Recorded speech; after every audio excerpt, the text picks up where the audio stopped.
A useful stakeholder map does not need to be complicated. It needs to be complete enough to help the bid team write for the people who will score, influence, sponsor, challenge, and live with the service. For most bids, there are 6 stakeholder groups that we should identify. The first is the sponsor. This is the person, or possibly a small group of people, accountable for the procurement outcome. They may not score every single question, but they care deeply about the overall decision. They're asking whether the proposed solution is safe, affordable, defensible, and aligned to the authority's priorities.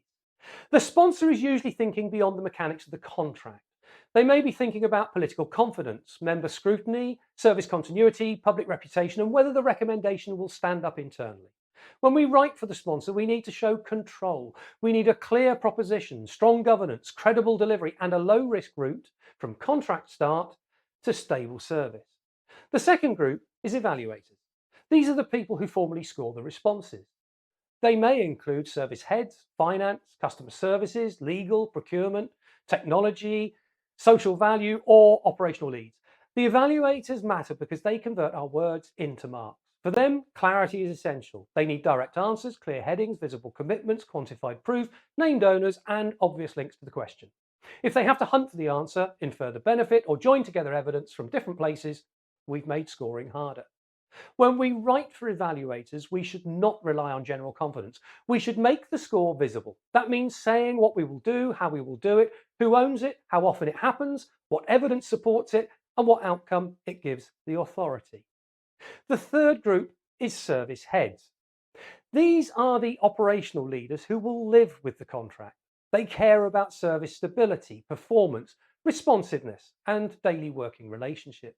They're asking practical questions. Will the resource model work? Are the method statements realistic? Is contract management strong enough? How will complaints and disputes be handled? What happens when demand spikes? How will KPIs be monitored? Who fixes issues? How quickly will the supplier respond? For service heads, broad capability is not enough. They need to see operational control. That means resource models, escalation routes, risk registers, performance rhythms, reporting packs, service-specific examples, and clear decision rights. The fourth group is budget owners. Budget owners may include finance, commercial leads, client-side contract managers, or senior service leaders who need the contract to be affordable and commercially controlled. Their concern is not only price, it is value, cost certainty, transparency, and risk. They may worry about pass-through costs, optional extras, unclear assumptions, underpriced promises, over-engineered delivery models, revenue leakage, savings claims, or future change control exposure.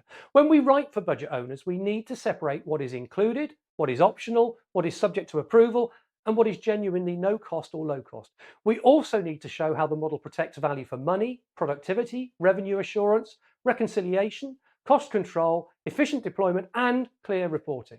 The fifth group is critics. Every bid has critics, even if they're not visible. These may be people who have had a poor experience before, people who distrust suppliers generally, people who are nervous about outsourcing, people who think the incumbent has become complacent, or people who believe a competitor may offer a safer or cheaper answer.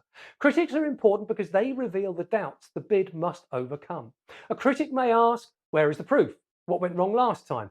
Why should we believe this improvement? Is this just a corporate promise? What happens if the supplier underperforms? Are we being sold extra complexity? Writing for critics does not mean becoming defensive. It means adding reassurance.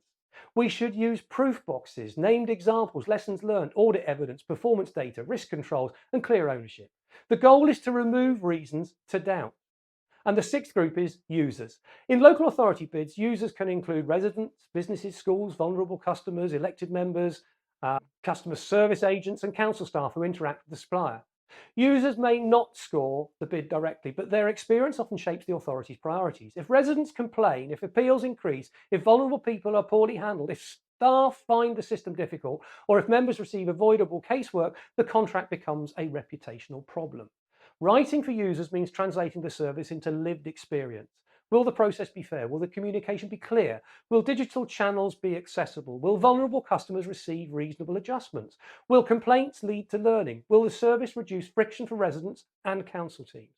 These 6 groups give us a practical structure: sponsors, evaluators, service heads, budget owners, critics, and users.